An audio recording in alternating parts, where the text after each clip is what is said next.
Hi, I'm Julie Ross, And I'm Gregory Abbey. and you're listening to the Parenting Horizons podcast. Julie is a longtime parent educator and counselor. And Greg is an actor, writer, and director, and more importantly, a parent just like you. Through conversations covering a range of different topics, challenges, and roadblocks, we hope to give you a few of Julie's tools that might just help make parenting a little bit easier. And look, nobody's perfect, and parenting is challenging to say the least. But with a few skills under our belts, we just might be able to be good enough parents and enjoy the journey and our children a little bit more in the process. Hi, welcome back to the Parenting Horizons podcast. As always, I am joined by Julie. Julie, how are you doing today? I'm doing great. How are you doing, Greg? I'm doing pretty good. I'm feeling good. We actually have a return guest today. Her name is Amy Lang. And the last time we had Amy on, we spoke about how to talk to your kids about sex. And it was a pretty broad conversation around that topic. And one of the things that came up during our conversation was kind of the onslaught of online pornography that exists these days and how easily it is for your kids to stumble upon it. Among other things. So we wanted to have Amy back on to, have a kind of more specific discussion about that topic. And before we dive into that, Amy, first of all, welcome. Thank you for coming back. My pleasure. Thank you so much for trusting me with your people. This stuff is so hard, and I really appreciate that you are using my brains and my heart and my soul. Yeah, great. We're really glad to have you. And before we dive back into the conversation, can you just tell our audience a little bit about yourself and how you got to here where you are now? Yeah, happily, because I have a weird job. So the short version is that I was a sex educator for over 25 years, and I was doing the usual stuff: birth control, abortion, pregnancy counseling, STI counseling. Loved it, super fun. Did it as much as I possibly could as a volunteer, and then I worked for Planned Parenthood, and I just assumed that I was going to be the best sex talking parent ever, because I knew so much and I was so comfortable. And then I thought my son was going to tell me it felt good when he touched his penis, and I freaked out. I already knew that about penises. It was not new news. And that's when I thought, okay, you've got to figure this out. I mean, I was embarrassed. And then I was clueless, right? There's so much misinformation. And so as I was trying to figure out for our own family, how do we do this? Like when, how, what should the conversations look like? I realized that I could help other parents, and I have a master's in adult education and group facilitation. So I just combined my favorite things, talking about sex and working with adults. So that's how I got started. And the hilarious part of my story is that I did not know that there was a field called parent education. Oh. Yeah, I was like, oh, this is a whole thing. Well, that makes so much sense. So anyway, so I'm a parent educator and I'm a sex educator. And I don't know if I talked about this before, but I also work with organizations that work with kids, like Boys and Girls Club and clubs and child cares, and do sexual abuse prevention training. So that's the other piece of my work. That's great. Yeah, so I hope everyone in our audience will listen to the other episode we did with Amy, where we talk more broadly about how to talk to your kids about sex. So let's get into this a little bit. And I guess my first question, just to maybe start off the conversation, is around this topic of pornography. I mean, how do you approach it with your kids? Is there a specific age? Is it connected to when they get, have access to social media or the internet? Like, what are your thoughts around that? I have so many. Let's hear them. Hear them all. All right. So the most important thing for you to do actually is to listen to that episode on how to talk with kids about sex, because they're going to see the porn. Nobody makes it out of childhood without seeing porn. And no matter what we tell ourselves, like our kids are innocent, they wouldn't seek it out, it's going to happen.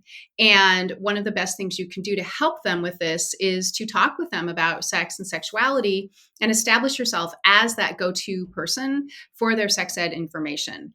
And when they know what sex is, when they know your values, when they're well-informed, when they do see the porn, they're much more likely to stop watching and talk to you about it and let you know. And, I wish this was not part of parenting. It is 100% part of parenting now. I hate it with a capital H, or all those letters in caps, because it's really a problem. And, the other thing I hate is that honestly, parents don't believe me. I'm Right. like, You gotta Mm. believe me. I'm not making shit up. Um, Well, I'm so sure I'm sure it's so I mean, sex is uncomfortable anyway, but I'm assuming this topic, it's like I can imagine for some parents, it's hear no evil, see no evil. They just are hoping they just don't wanna deal with it. yeah, for sure. For sure. And the other thing too is that people don't understand like how young kids are when they see it. So we know just like technically from surveys that the average age kids are porn exposed is 9, but those are kids that are telling. So we think, Wow. yeah, those are kids that are telling. And so my guess and my colleagues' guesses, it's probably more like 7 or 8. Mm, And the good news is that Mm. most kids, when they see it, when they're young, they stop looking. mm. They just stop looking because it's 'Cause creepy and right, weird, right, and they overwhelming. just stop looking and overwhelming, and they stop looking. But if you got puberty on the scene, it's gonna be more tantalizing, and so they might watch more. And we don't want that to be kids' understanding of what sexuality is and what actual sex looks like because it's not real. And is that Mhm. so, like, are you starting to talk to kids at 6 or 7 about it? Even if it's probably hard for them to conceptually even understand that. So, would you talk to a child that young about it? Yeah. Yeah, I would talk to any child that has any access to the internet in any way. Mm, Any way. Even if you think they're locked down on their only iPad, that doesn't mean anything because they go to their friend's house and that family doesn't use monitoring and filtering. Those kids free range, right? So you need to talk to little kids. And just for little people, what I recommend saying is like, hey, sometimes you can see videos of naked people. mm. And that's not for kids. It's not okay for kids to watch that. It can be confusing and scary. It's grown up stuff. So stop watching. Let me know. You won't be in trouble. And that phrase is really, Key. really important. Really important. Yeah, because I'm sure it's Mm. confusing. So the idea is to say to them, like, you can come and talk to me and you won't be in trouble. That seems like the most important thing. Right, because you want them to see you as a trustworthy source and an advocate. And then the reason they should know about sex is because then you can just say, and that's people having sex. And as you know, sex is not for kids, it's for later in life. And then you've contextualized it and you've said like this is a cool great part of life and it's not for kids. And so same with these videos. And so if a child is 7, 8, 9, they should know that it's called porn or pornography. There's some really good books out. Well, there's one good book about it called Good Pictures, Bad Pictures that Mm. really goes more into more details about what it is and how it can affect the brain and what to do if they see it and how to kind of manage it if a kid shows them a link and that shares a link with them and that kind of thing. Do you find that there's an addictive quality to it, such that kids or young adults who have chosen to masturbate, let's say, along with seeing porn, have more trouble in their actual personal relationships to sex? Yeah, it's really a bummer. So with younger kids, what can happen is that it can become kind of a compulsion. This is a gross analogy, but I kind of think about it like picking a scab. And so they kind of compulsively look at it, that might feel good in their body, but then it feels icky but they can't stop going back to it. And people use they call it an addiction. In a child, I wouldn't call it an addiction. I would call it a compulsion. So with younger kids, that's kind of what can happen. With kids who are in puberty, it becomes attached to sexual stimulation and can become attached to masturbation. And so it can be, if it's a regular part of their solo sex life, then it's very hard to get stimulated by real human. I mean, those people are the actors are humans, but Right. like real people. I mean, I'm sorry, nobody's penis is that big. Nobody, Right. right? Women's bodies don't look like that. So as they get older, and we're seeing this all the time, every people in I can't remember the stats, but I think like something like 40% of girls use porn, teenage girls use porn, and about like 60 or 70% of teenage boys do. So what if you have a teenager, let's just talk some circumstantial stuff. So you discover, like, maybe you're not a parent that's sort of talked to your kids about even sex that much less pornography, and you discover like a 13, 14-year-old has been, watching it over and over and over. What's the conversation in that circumstance? So before I answer that, let me finish my thought about Julie's question. Okay. So as they get into, like, they're using it really consistently, and so what happens in their relationships is that their expectation of what sex should look like is completely skewed. Porn starts in the middle, right? So if somebody's having a first sexual experience like penetrative sex, they're not going to necessarily, they will kind of do the stuff that leads up to that, but they'll get right down to parts and holes when, I'm assuming for us, it was sort of this process, and that process still happens, but the way that the sex happens can be very influenced by pornography. And they think that's how you do sex. And this is not everybody, this is not everyone, but that problem with using it, or becoming addicted to it, is, it's a problem. And it's weird too, because they'll use it. It's different than like being addicted to cigarettes or alcohol or something like that, because who we are as a sexual person is a fundamental part of who we are. Like drinking, that's not a fundamental part of who we are, right? So it's a little bit different. Right. Anyway, I just wanted to kind of finish that up. And then, yeah. I'll ask it to you again. So let's take maybe a specific circumstance. So let's say, you're not a parent that maybe has had a lot of talk about sex and much less pornography. What if you discover that your teenager, you go to check their history randomly and you can see like this is something that's been now going on with your 13 or 14-year-old. What do you do in that circumstance in terms of approaching them about it?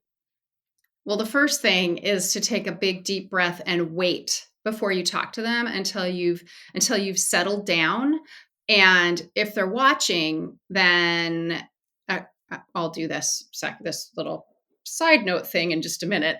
So if you discover they're watching, you need to be really calm when you interact with them, because you don't want to shame them. Right. You want to make sure they're okay. They can see it's very easy to get to really, really graphic porn. And Yeah. so you kind of need to have a sense of like what they've been watching and that kind of thing. And if you haven't been open about sexuality, then here we go.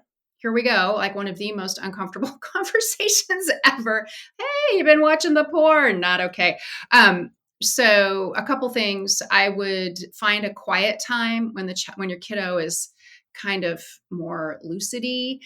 Definitely while they're doing something else, like I go for a walk or in the car even is a good time, and just say, hey, just wanted to let you know, and just say, I feel uncomfortable about this, but I looked at your browser history and I see that you've been looking at porn. Right. And then say, you know what? You are not in trouble. You're not in trouble. We should have been paying more attention and using monitoring and filtering. That's the Right. side note. So it's our fault. This happened, and we haven't been talking with you enough about sexuality.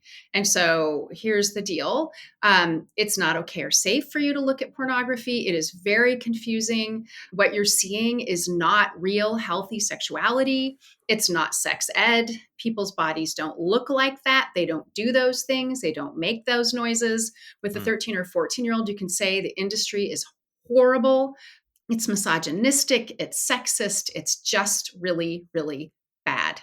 Right. And it can really mess up how you see sexuality, how you have relationships. And someday, when you're becoming sexually active with someone, it can make that really a problem. And so you're Mhm. going to say all that. And my book, Sex Talks with Tweens, has full on scripts on this. So you Oh, don't have to great. like practice. I mean, you need to practice. I highly recommend you practice. And then say, how are you doing? Right? What do you think? I have a question, real quick, Amy, and that I want to go back to this idea of saying to a kid, "I've been looking at your browser history," because in my experience, it brings up just a tremendously defensive reaction on the part of the kid. And what they wind up doing is deterring the conversation from pornography into, I can't believe you looked at my browser history. You don't trust me. How can I trust you if you don't trust me? I mean, and all of a sudden we're talking about trust as opposed to pornography. And, then they slam off into their room and delete all their browser history from then on. Right. So that's their job, right? They're embarrassed, they're Right. ashamed, they're pissed, they've been caught out, they know they've made a mistake, right? So if you Yeah. allow your child to hijack the conversation, that's what's happening when they like steer it into you don't Yeah. trust me and that kind of stuff. So that's why pick a really calm time. The other thing you can do is say, hey, I just Mhm. want to give you a heads up. I need to talk to you about something that's probably going to be uncomfortable and might make you mad. We do it later today. So they're queued up. They're queued up, right? And then say, okay, here we go. And just say, look, I want you to know that you are absolutely not in trouble. Because if you have not been using monitoring and filtering, if you have not been talking about porn, if you've not been talking about sexuality, that is 100% on you. On you. And most parents don't do this because they think my child would never. They're responsible. They get straight A's. It doesn't matter. It Right. doesn't matter. Mhm. So when your kiddo, if they hop into that defensive, you don't trust me, you just need to say, I get it. I hear you. Mhm. And shut up and keep yourself cool and just say, we have to talk about this. And unfortunately, because it's a safety issue, I'm going to need to take your devices. And so I know you're not going to like this, but or lock them down. I know you're not going to like this, but we have to do this because this stuff can really mess you up Yeah. and we need to talk about it. So then then you have to deal with the freak out about the devices. Mhm. And you know what? Parenting is not for wimps. You have to be convicted, Yeah. right? And you have to understand that it is their natural inclination to flip their lids. I know y'all talk about all this, right? Right, right. So staying with your lid not flipped, writing down what you want to say. So when you're able to stay calm, it's better for you. So write down what you want to say. You can text them, "Hey, we need to talk about something." They can delete their browser histories, whatever, you've seen it. Doesn't Right. matter, right? Clean it up, Mhm. kid. Clean it up. Fine. So it can happen in stages, but at the end of the day, this is a health and safety issue. Your only job as a parent is to keep your kids healthy and safe. That's it. Nothing else. Yeah, and I So mean, I have another question about that. I'm sorry, that's Greg. okay. That's okay. I have another question about that because I see this on a, daily basis. One of the things that I think trips parents up and I think would be helpful for them to hear how to handle is when you take the devices away and the kids go, but I need that for schoolwork. I have to be able to text my friends because there's a group project that I'm working on, or I have to have my tablet to go, or my computer to go online and see what assignments are being listed at school. I think one of the problems that I've seen is that schools have, or the technology has infiltrated schools to the point of it being really detrimental for the kids, because now the kids have an extra excuse. What, you don't want me to get good grades? What, you don't want me to socialize with my friends? And that's a real, I find parents, when that happens, parents are very, well, what could I do? I had to give it back to them. So I'd love to hear your opinion on that, Amy. So here's the thing. If you use monitoring and filtering, you can lock it down so they can only go to the school stuff, to here, to there, to da, to da, to da. Okay. So that's the first thing. So that business around, oh, well, what do I do? That's just acquiescing to them. They're not in charge. They Right. are not in charge. So there are a couple good programs, Bark and Custodio. There, you have to pay for them. So I understand that there can be a problem with that for families, but within the individual devices, you can cut it down and make it so they can only go get the school assignment. You can, depending on what's gone on, you can set it up so if they have a school project, they're texting on your phone. Mhm. Right? It depends, Mhm. right? So with the texting and communication that way, that is harder to monitor. It can be monitored, but you can say, all right, here's the deal. You get your phone for, again, depending, and you need to figure out like what this is going to look like in your family. So yeah, you can have your phone and you can have it shut down to texting only, no sharing photographs. You can figure out how to keep them safer. Mm. Now, this doesn't have to happen forever and ever, amen, right? It's just while you're figuring out if your child needs therapy, if how they're doing. Most of the time, when kids get caught out, they feel relief. Mm. They feel relief. I know that Mhm. when kids are, and you know this, right? When kids are restricted from any online time, they feel better. They do better. They're calmer. Like Yeah. our online stuff has basically effed up childhood. It is a real problem, and most families, it's hard. You're working, everybody's working, all the for me, one of the big things too is this parental peer pressure. It's like high school for us, right? Oh, everybody's kid has an iPhone at 9. My child should have an iPhone at 9. No, Right. no, that's crazy. Yeah. That's crazy. Most of us can't control ourselves on our phones. Why on earth would you expect an adolescent or a pre-adolescent to have any kind of self-control about it? Hmm. It's too much to ask. Yeah. Anyway, as you can see, I'm a little soapboxed, so I'll take a breath. No, no, I get it. I wanted to ask two things.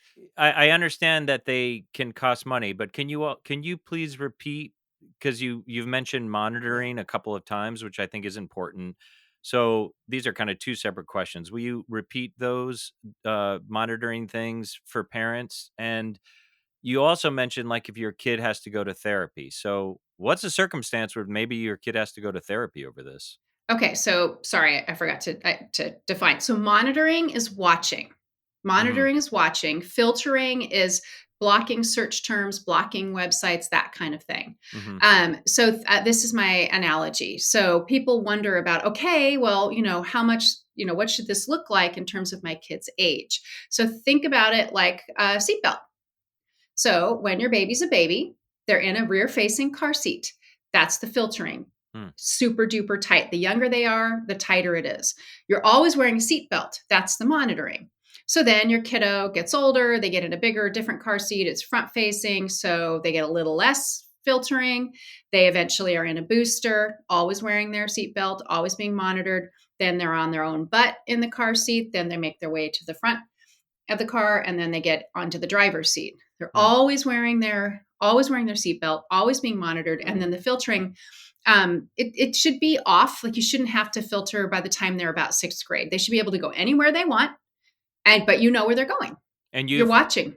And when you say you're watching because you're checking their browser history? Yep, yep. The Okay. monitoring apps are really great. They'll ping you when they go someplace that is not safe or okay, or there's something that's on the no-go list. So you'll get a ping that says, "Hey, your kiddo tried to go to xxx.com." Hmm. Right? And so then it's an opportunity for a conversation. It's like, "Hey, I noticed you did this. What's going on? You must have some curiosity. Did somebody send you a link? What's happening here?" And because these are communication tools, right? You don't not tell your child you're monitoring. It's like, "Hey, we're watching. This is to make sure you're safe." Because you Mhm. can Google suicide, right? How do I kill myself? Right. No, Right. right? We don't want that. And so that's monitoring and filtering. And so the younger they are, the tighter the filtering. By the time they're in sixth grade, let out the leash, and they need to learn to flex the muscle of self control. So, just as an example, when Milo was in the seventh grade, he had an adolescent fit.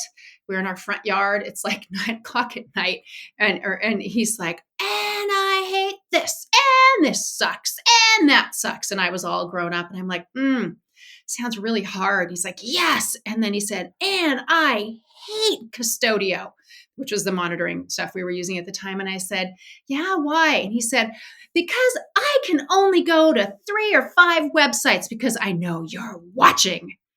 And Hmm. I said, "Ugh, hard, huh?" And he's like, "Yes, I'm going for a walk." And I'm like, "No, you're not. It's 9 o'clock at night."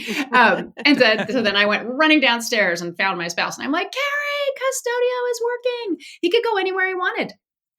Oh, Anywhere. oh. Anywhere. Anywhere. And he was like, "I can only go to 3 to 5 websites because I know you're watching." I was Oh, like, I "Yeah, see. I see. right. Rough. Right. Sorry. Hard on you.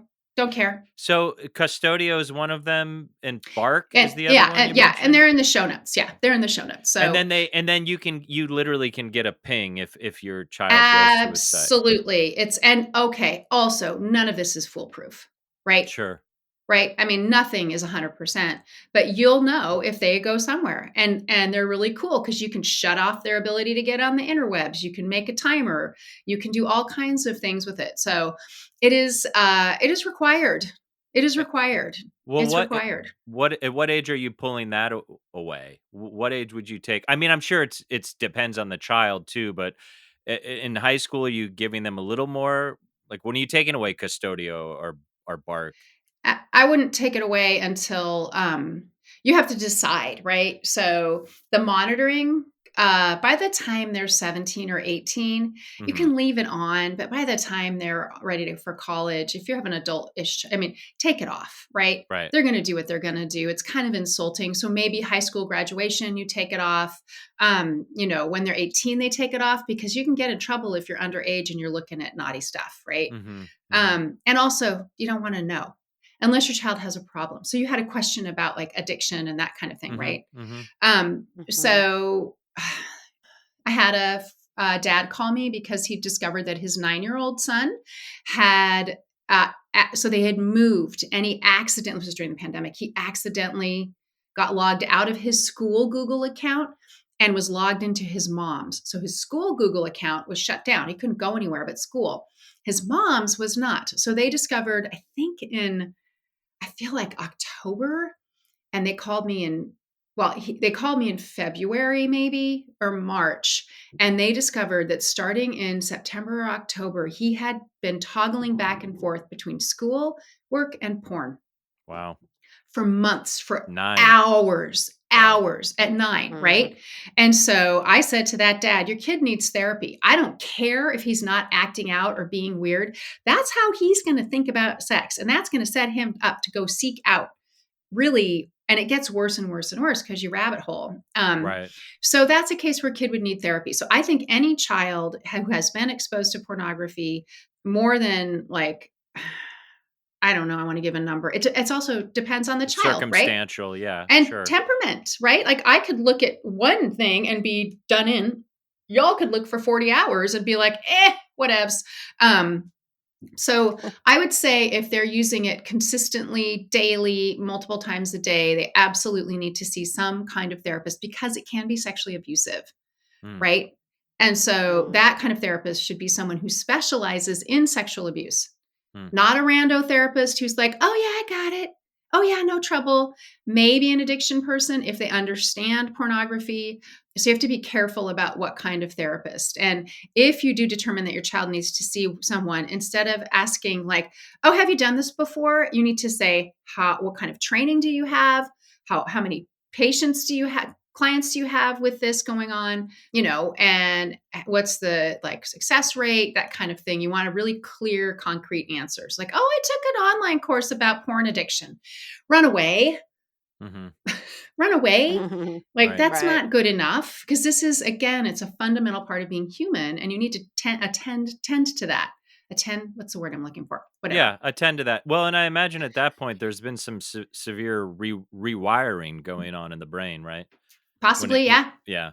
Yeah. Yeah. Uh, Julie, did you wanna say something? I'm sorry I cut you off before. Well, I'm just curious about, like, I don't know Custodio and Bark, specifically.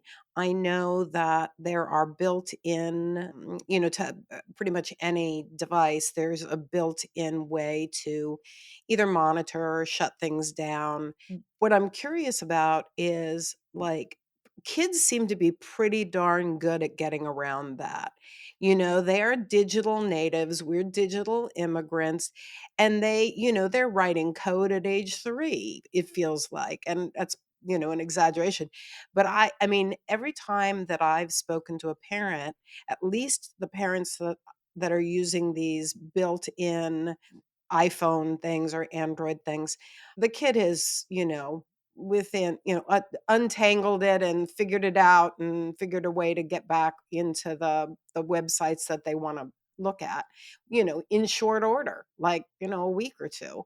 So I'm curious about whether Custodio and Bark have, some security around that, or whether they're similar in that parents have to continue to make sure that their kids aren't finding ways around it. Well, yeah. I mean, yeah. Like they have to stay on top of it. And Bark and Custodio are way more robust. The benefit is that it's all in one place. Like if you got the iPad locked down, the iPhone locked down, the Mac locked down, like you have to go to 16 different places to make sure. So your job is to put on your calendar and to be checking every week or two, especially if you're using the internal stuff. And yeah, they're super savvy. They can Google how to work around, right? Right. And on their friend's Mhm. phone. right, on their friend's phone. They can Google how to work around.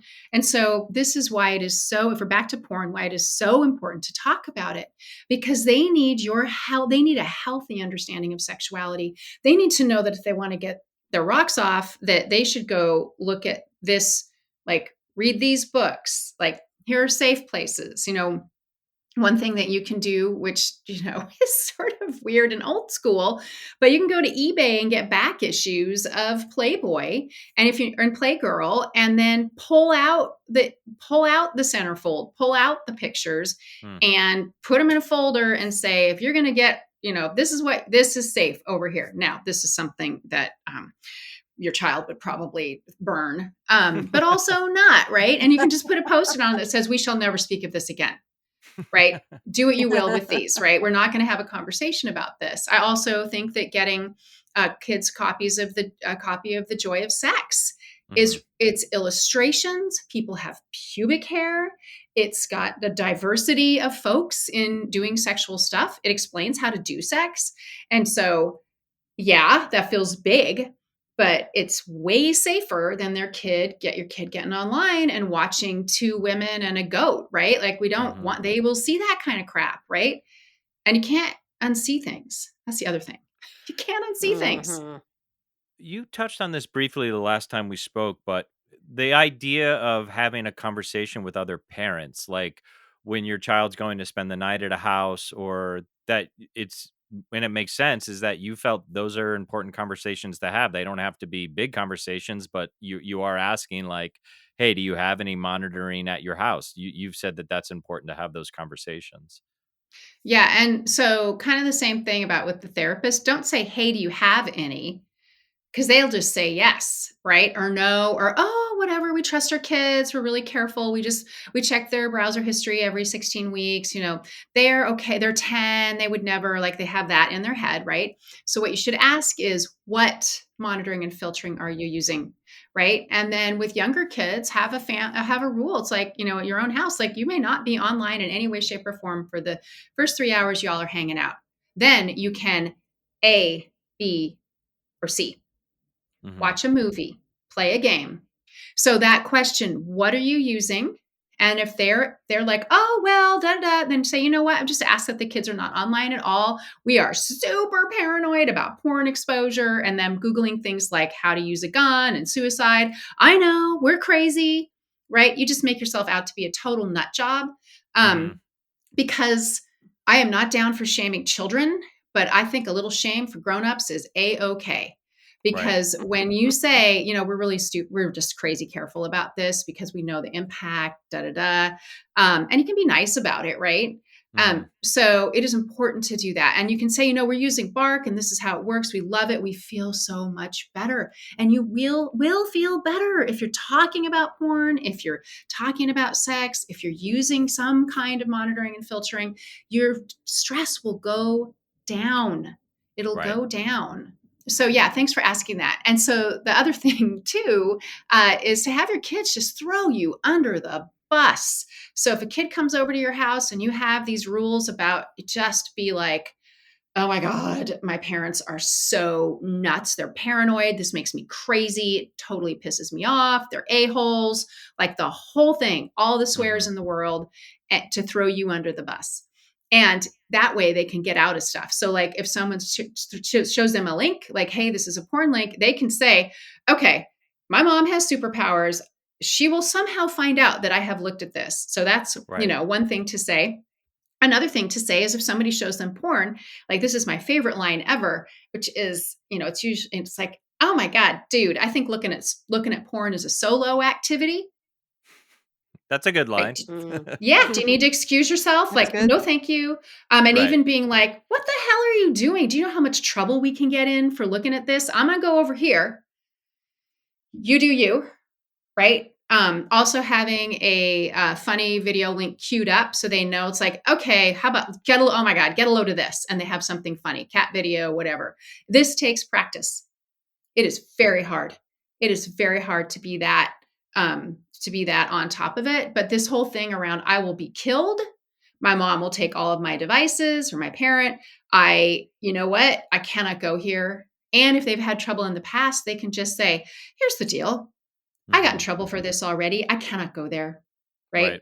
Um, and if you've already listed out the consequences, like, hey, look, here's the deal. We're doing this. I know kids are curious, but if you can't, like, if you're having a problem, if you look at stuff, there may be some consequences like ABC, Right. right? Like ABC. Mhm. And again, I'm just going to circle back. If you do not have conversations, monitoring, filtering, if you're not being really on top of this, it is your fault if your child gets exposed to this stuff. As they get older, it's different, but It's just trickier, early yeah. days, it's trickier. But, it's your fault if your kids aren't well informed. That's on Yeah, of you. course. Yeah, I Right. think, I mean, this has all been great. So why don't I wanna circle back to end. I do wanna hear, we always sort of end every episode with, like, if parents could take one thing away. I do wanna re-hit, which you've said and Julie talks about all the time, because as just a parent who's kind of listening to this conversation, the things that jump out at me and that Julie also continually talks about is scripting, which I think is great for these kind of difficult conversations. You talked about this a little bit. Like, I think you can overload them too. So sometimes Julie talks about, ask them if they have any questions, only answer what's been asked, so that the conversation doesn't become, especially if you have anxiety about it. But you've also already said, like, if you do, go get yourself together, find a private time, find a quiet moment. But would you say, like, because they'll get flooded quickly, especially around a topic like this. I'd love to hear each of you speak to that, and then also just end on, if there's one thing you want parents to hold on to around this topic, what would it be? And why don't we, Julie, do you mind? Can we start with you, and then we'll finish with Amy? Oh, I don't mind at all. Yeah. As you said, Greg, I very much like Amy. I'm a big believer in scripting, especially around uncomfortable conversations.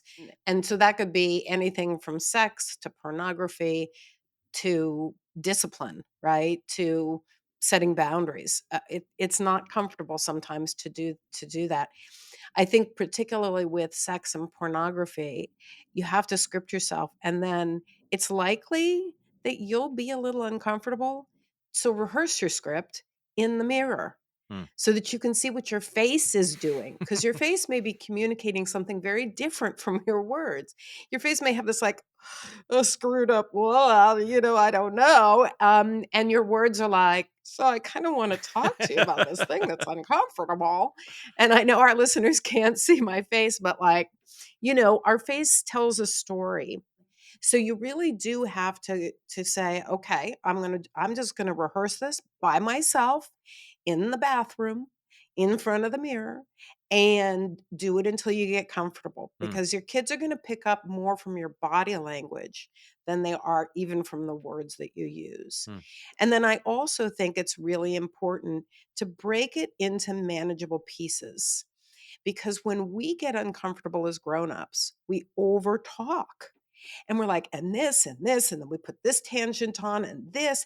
And especially if our kid is looking mortified, we're like, they're not getting it. They're not getting it. Their face is a blank, because they're vulnerable and they don't want to No, share they're just how losing uncomfortable their all of this is mind making. trying to take it all in. Exactly. So, put it in short bits. Say this is going to be multiple conversations, and that means multiple instances of discomfort. But I think probably we'll both be better at it if we can have, a short conversation today, a short conversation next week, a short conversation the following week. So that's what I would, I would say, yeah. Great. Uh, Amy? that's what I was going to say. So I figured, thank you for taking that on. Yes, practice in your car. Just talk it out until you get more comfortable saying the words. And then I agree. They look at our body language. I mean, they're watching us more than they're listening to us, right?